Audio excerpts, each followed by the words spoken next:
Hey, what's up, lightboltjoe here. Today we are going to discuss book 34 in R.L. Stein's Goosebumps original series, Revenge of the Lawn Gnomes. So Hap and Chip, they are the two lawn gnomes featured in this. They are in the Goosebumps 2 movie, Slappy Halloween. So that's neat seeing them translate, you know, to the 2017 film, 2018 film, all these years later. So this book, August 95, right? The month before I started kindergarten, because I started kindergarten in September 95, technically.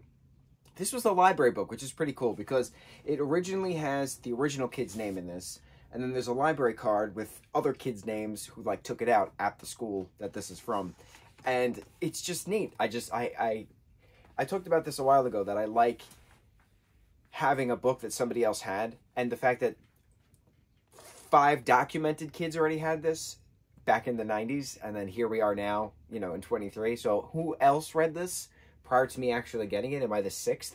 Am I the 7th? Am I the 27th person to have read this particular book? I don't know. It's pretty neat having its own history to it. And it's in still pretty good condition. It still has like crayons and, you know, pen marks on the sides as all elementary school books do. Some food stains here and there. Kids obviously were reading it at a sleepover or something, but whatever. It's still entertaining enough. I love the cover art. All of the represented lawn ornaments are here. The character description is perfect. You know, red hat, green shirt, brown leggings. The main character's name is Joe Burton's sister is Mindy. They live next door to the McCalls. So the Burtons live next door to the McCalls. And Michael McCall lives next door, who's best friends with Joe. And everybody calls Michael Moose. So it was very close to home because A, McCall, right? I automatically think of Scott McCall. Every time they say Mr. McCall, I think of Styles yelling at Scott's dad, you know, the random times he comes over. I have my Teen Wolf tattoos down this arm, like, right? Hits close to home on that front. But my name is Joe. Have not read a story with the main character's name being Joe that I can remember. So that was interesting reading that. And my brother's nickname is Moose. So to have the main character's best friend's nickname as Moose, alongside his name being Joe, alongside a McCall, very close to home.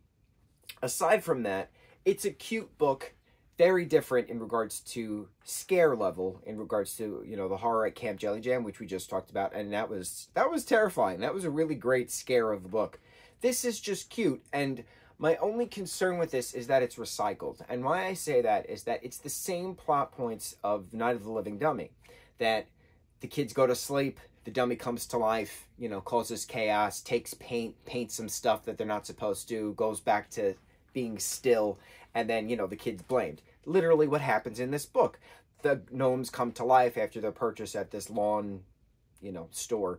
And so they're causing chaos, they're smashing things in the garden, they're you know, painting the neighbor's Jeep, they're painting the garage of the Burtons. Like, it's the same stuff, minus the garden. It's the same inanimate object is coming to life and painting stuff that we already have seen in Night of the Living Dummy 2. And here we are seeing it again in, what did I just say this book is called? See, I don't even remember the name of the book. Revenge of the Lawn Gnomes. So, I like the fact, like we said, I like the history of the book. I like that I'm a next reader of this particular book. I like that it's documented how many people have read this book. Potentially more. So I appreciate more of the physical book itself than the actual story. Because the story itself is weak. Because we've already seen it. We've already had it. It's nothing new. So, we'll see. We'll see what happens within other books. There's been really great scare books. There's been really great cutesy books. There's been recycled books now. And there's nothing wrong with that. It's a nice iteration. It's good characters bringing into the franchise. As we just said, that they're in the second Goosebumps live-action film, you know, 2017, 2018, whenever that one came out.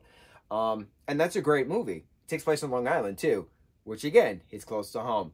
Very close to home stuff. So, what else was new? What else was new? This took place in, like, Minnesota or something like that. We haven't been there before. That was neat. They were growing cassava melons randomly in Minnesota. It was a thing. It was a conversation in the story. But otherwise, it was cute. It was easy. 119 pages. We enjoyed it. Yeah, book 34, R.L. Stein's Goosebumps, Revenge of the Lawn Gnomes. On to the next review. Mucho mahalo.